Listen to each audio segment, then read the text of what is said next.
ఎల్కతుర్తిలో జరిగే బీఆర్ఎస్ రజతోత్సవ సభ మరి కాసేపట్లో మొదలు కాబోతోంది.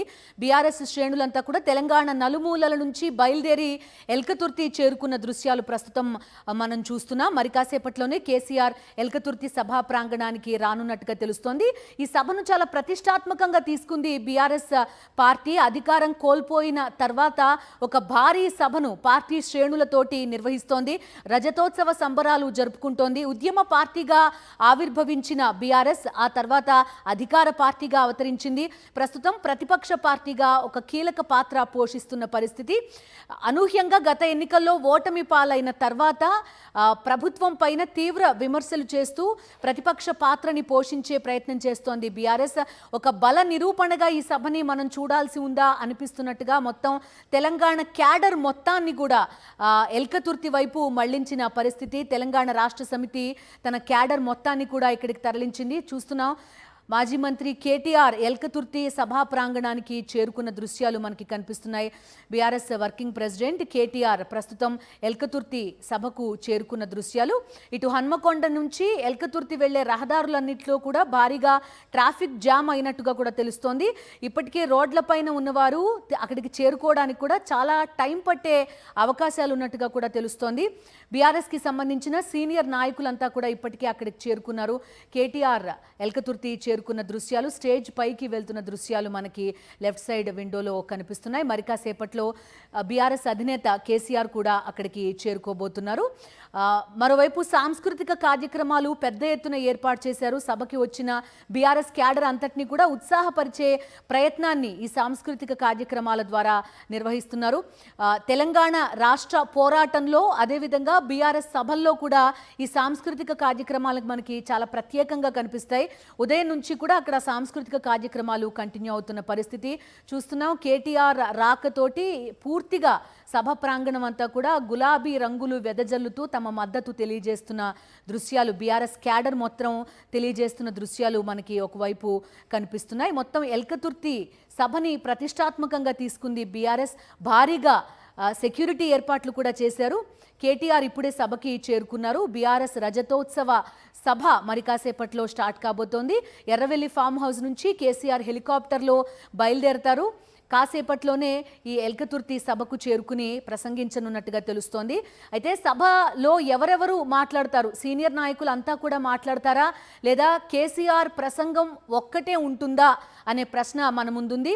కేసీఆర్ ఒక్కరే 40 నుంచి 45 నిమిషాల పాటు మాట్లాడతారు అనే రిపోర్ట్ కూడా అందుతోంది. ఉదయం నుంచి మనం చూసాం బీఆర్ఎస్కి సంబంధించిన సీనియర్ నాయకులంతా కూడా ఆటపాటలతో డాన్స్లతో అలరించే ప్రయత్నం చేశారు. బీఆర్ఎస్ శ్రేణుల్లో ఉత్సాహం నింపే ప్రయత్నాలు చేశారు. ఆ విజువల్స్ కూడా మనకి ఉదయం నుంచి హైలైట్గా నిలిచిన పరిస్థితి. BRS working president KTR Elkathurthi సభకి చేరుకుని అక్కడ శ్రేణులందరికీ కూడా అభివాదం చేస్తున్న దృశ్యాలు ప్రస్తుతం మనకి కనిపిస్తున్నాయి. సో మరి కాసేపట్లోనే కేసీఆర్ కూడా ఇక్కడికి చేరుకోబోతున్నారు. కేసీఆర్ స్పీచ్ కోసం కూడా బీఆర్ఎస్ శ్రేణులు ఉత్సాహంగా ఎదురు చూస్తున్నారు.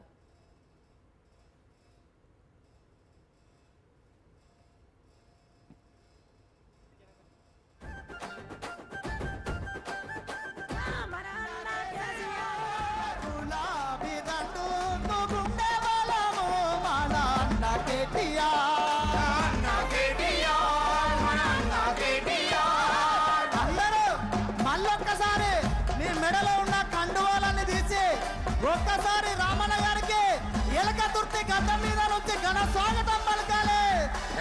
జై రామన్న, జై జై రామన్న, జై రామన్న, జై రామన్న, జై రామన్న, జై జై రామన్న, జై రామన్న, జై జై రామన్న,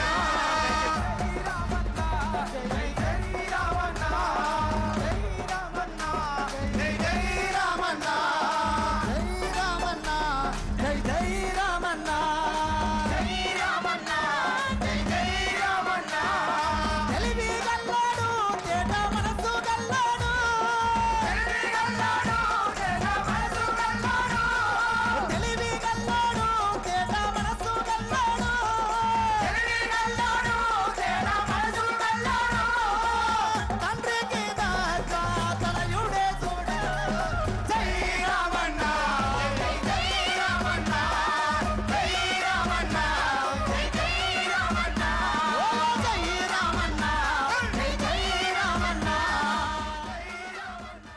ప్రత్యేక తెలంగాణ రాష్ట్ర సాధనే లక్ష్యంగా 2001లో ఆవిర్భవించి 13 ఏళ్లు ఉద్యమ పార్టీగా 9.5 ఏళ్లు అధికార పార్టీగా ప్రస్తుతం ప్రతిపక్ష పార్టీగా భిన్న పాత్రలు పోషిస్తున్న భారత రాష్ట్ర సమితి రజతోత్సవ సంబురానికి సిద్ధమైంది.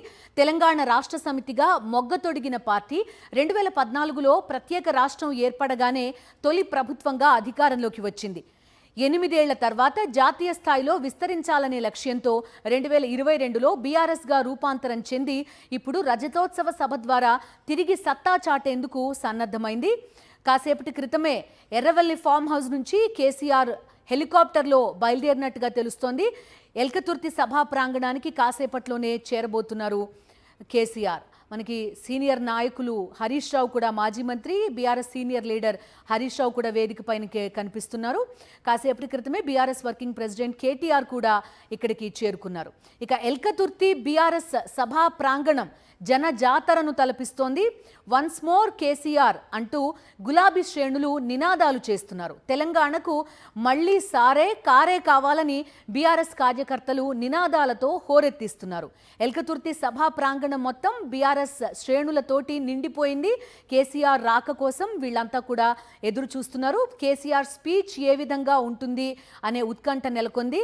కాంగ్రెస్ పార్టీ అధికారం చేపట్టిన దగ్గర నుంచి ఇప్పటి వరకు కూడా కేసీఆర్ ఒక పెద్ద పబ్లిక్ స్పీచ్ ఇవ్వడం మనం చూడలేదు. అటువంటి కేసీఆర్ రజతోత్సవ సభలో కాసేపట్లో మాట్లాడబోతున్నారు. ఆయన ఏ అంశాలని ఫోకస్ చేయబోతున్నారు, స్థానిక ఎన్నికలపైన కాన్సన్ట్రేట్ చేసి బీఆర్ఎస్ శ్రేణుల్ని ప్రిపేర్ చేయడం లక్ష్యంగా ఆయన స్పీచ్ ఉంటుందా, లేదంటే అధికార కాంగ్రెస్ పైన విమర్శలు ఎక్కువ పెడతారా, ఏ అంశాలపైన ఆయన స్పీచ్ ఉంటుంది, ఇప్పుడున్న రాజకీయ పరిస్థితులపై ఆయన ఏం మాట్లాడతారు అనే ఉత్కంఠ ప్రస్తుతం అటు బీఆర్ఎస్ శ్రేణులతో పాటు తెలంగాణ వ్యాప్తంగా జనంలో కూడా ఉన్న పరిస్థితి.